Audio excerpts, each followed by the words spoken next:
When it comes to Zebec, I want to explain why I'm still looking at 2026. Nothing I say is financial advice. However, Zebec made a post and they talked about how Zebec's achievement of ISO 20022 compliance in 2025 sets the stage for further institutional adoption and, for instance, broader use cases. Why do I find it pretty cool? It's because I think Zebec, by achieving something like that, it puts it in a different category in which it previously wasn't in before. Like, for instance, according to CoinMarketCap, Zebec is in the top ISO 20022 tokens, and it joins this, right, along with something like Cardano, Chainlink, Stellar, Hedera, Algorand, XDC, something like Quant. So when I take a look at something like this, I do find all of this to be pretty unique to me because I think Zebec now has entered, right, a different sort of stratosphere in which it wasn't really in before. But the thing is, the market cap as of right now is lower than before, back in May. But the project, I feel like, fundamentally improved because of this. So if something fundamentally improved, yet the market cap is lower than before it improved, this is not a point in which I would want to just, I guess, give up on the project. Because why would I give up on something that improved, but then actually went lower market cap? That just makes no sense. Now, if it did not improve and then it went lower market cap, then that's a different case. But it doesn't feel like that to me.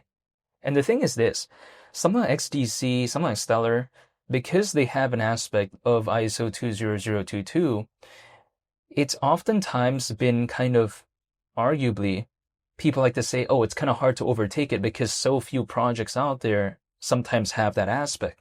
But something like Zebec now is one of the relative few that could actually achieve that within this space. So even though I do not think that it can overtake Stellar, for instance, I don't think that's a possibility, but at the same time, it puts it into more of a category and I think more of a stratosphere in which it wasn't really in before. So I think it kind of sets it up for institutional adoption, or let's just say adoption overall, because some other projects out there, some institutions, they want to see a project have an aspect of that before they do something with it.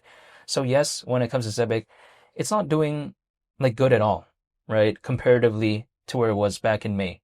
Like if I take a look at ZBCN, for instance, with a current market cap of around 230 million, we're not talking about something that's doing the best. But actually, at least it has a bigger market cap than XPR. You know, XPR is another competitor when it comes to Zebec. Now, don't get me wrong.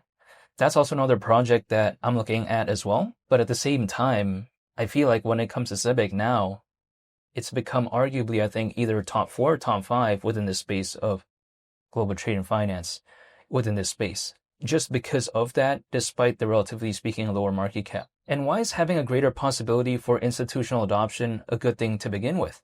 Well, it's because if we take a look at it historically speaking, to my perspective, right? What fostered the growth of the internet? Was it the retail side of things or was it the institutions? I think arguably, the moment actual developments and actual growth when it comes to the internet overall, I think that was when institutions stepped in. And the reason why I think so is because institutions, they typically have the resources, the capital to allow for something like that to happen.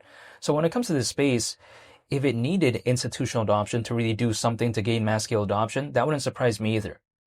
So if let's say Zebec now, because of what it achieved, right, ISO 20022 compliance, because of that, it has better opportunities possibly to have institutional adoption, I don't know why that'd be such a bad thing.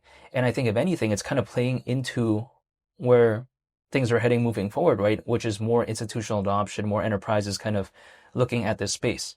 So I do like what Zebec is trying to do when it comes to that. This may seem a little bit trivial because as of right now, ZBCN isn't doing the best. But when I take a look at the grand scheme of things, ZBCN as of right now, sure, it's over 40 times lower than 10 cents. But who knows what things could be moving forward? Things could be different. So yes, in the short term, this may not really impact much, but we have to consider years down the line.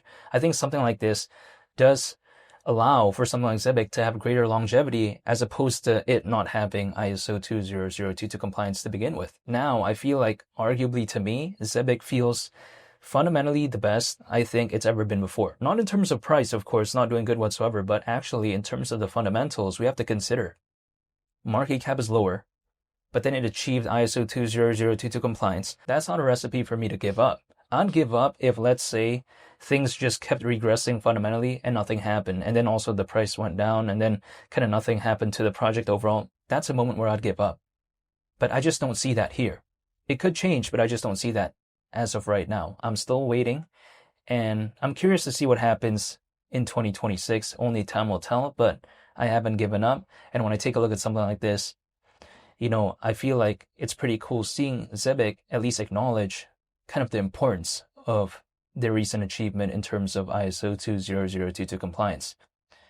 And I just wanted to make this video to give a quick recap on why I haven't given up and why I think that when it comes to ISO 20022, it seems to be a pretty amazing achievement when it comes to Zebec overall. I hope you all have a very nice day, and I'll see you all on the next video.